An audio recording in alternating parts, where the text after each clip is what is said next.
नरसिंह मेहता बोले मैं अपने श्रोताओं को जानता हूं पर ये मैंने पहली बार देखा, कौन हो भैया? तब उन्होंने हाथ जोड़ करके कहा, बोले मैं बड़नगर से आया हूं, मेरा नाम दीक्षित है, मैं बड़नगर के बहुत बड़े एक उद्योगपति ब्राह्मण हैं मदन राय मेहता, मैं उनका कुल पुरोहित हूं। तो दीक्षित जी यहां क्यों बैठे थे कथा में? दीक्षित जी को उनके यजमान यानी कि मदन राय मेहता ने कहा था कि आप मेरे बेटे के लिए, मेरी बेटी के लिए सुयोग वर ढूंढ के लाओ।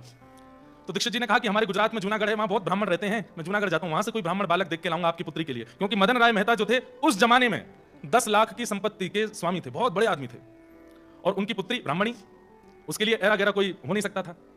तो मदन राय मेहता ने जूनागढ़ के सारंगधर नाम के एक व्यक्ति को पत्र लिख करके दिया कि मैं अपने कुल पुरोहित को भेज रहा हूं, मेरी बेटी के लिए अच्छा वर मिले, आप इनको जूनागढ़ में अच्छे ब्राह्मण परिवार दिखा दीजिएगा। ध्यान से सुनिएगा। तो जो सारंगधर जिसको पत्र लिखा था उसने सोचा कि मदन राय इतने बड़े परिवार है, इतने धनवान हैं, उनकी बेटी से अगर मेरे बेटे का ब्याह हो जाए तो कितना अच्छा रहेगा। तो सारंगधर के पास जब दीक्षित जी आए तो सारंगधर जी ने कहा बाहर तो बाद में देख लेना, पहले मेरा ही बेटा देख लो। तो दीक्षित जी ने जब उनका बेटा देखा तो बेटा व्यसनी लगा, चेहरे से ही व्यसनी, देखने से ही पता चल रहा था कि व्यसन करता है। तो उन्होंने कह दिया भैया हमको तुम्हारा बेटा भा नहीं रहा, और दिखाओ। तो 2-4 उनके मित्र थे, उनके बेटे दिखाए, वो भी नहीं भाए। जब कहीं भी कोई बेटा नहीं भाया तो सारंगधर ने विचार किया इनको कोई का बेटा भाई नहीं रहा है, अब क्या करें। तब 2-4 जो मन चले थे, जो चिढ़ते थे नरसिंह मेहता जी से, उन्होंने कहा, बोले अब ये कोई नहीं भा रहा है, बहुत बड़ा राजकुमार चाहिए, तो इनको एक काम करो, वो शामल दास है ना नरसिंह मेहता का, वो दिखवा दो। जब उसको देखेंगे तो अंत में ये आएगा कि भाई इस पूरे नगर में इतना बढ़िया कोई है नहीं, तो लौट फिर के तुम्हारे बेटे का ही तिलक करके चले जाएंगे, शामल दास से मिलवाओ। अब लोग बाग भक्तों के साथ करना तो चाहते हैं छल, लेकिन ठाकुर जी उस छल को सुंदर क्रिया में परिवर्तित कर देते हैं। अब वो दीक्षित जी को भेज दिया, बोले देखो पूरे जूनागढ़ के अच्छे लड़के देख लिया, आपको कोई पसंद नहीं आया, अब एक ही बचा है, उस जैसा भगत, उस जैसा सुंदर, उस जैसा सुयोग्य लड़का अगर आपको पसंद नहीं आया तो फिर आपके लिए इस धरती में कोई लड़का है नहीं। बोले कौन? बोले हमारे यहाँ नरसिंह मेहता है, उनका बेटा शामल दास।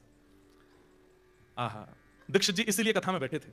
नरसिंह मेहता जी का प्रवचन सुनकर के उनके भाव तो भरी गए, तुरंत गए, बोले मैं मदन राय मेहता का कुल पुरोहित हूं, आपका पुत्र शामल दास, उसको देखना चाहता हूं।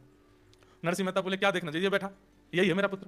पीछे मुड़ करके देखा तो नेत्रों में आंसू, भाव विभोर शामल दास पड़ा है। ये स्थिति देख करके दीक्षित जी बोले भैया मैंने लड़के तो बहुत देखे, लेकिन कथा में इतने भाव से बैठ के कथा सुनने वाला लड़का मैंने नहीं देखा। नैन नक्श देखना दूर की बात, बाकी की चीजें देखना दूर की बात, उन्होंने तो पक्का कर दिया, बोले यही हमारे यजमान की बेटी के लिए इससे अच्छा बेटा नहीं मिलेगा। नरसिंह मेहता बोले रुकिए रुकिए रुकिए, इतनी जल्दी निर्णय मत लीजिए।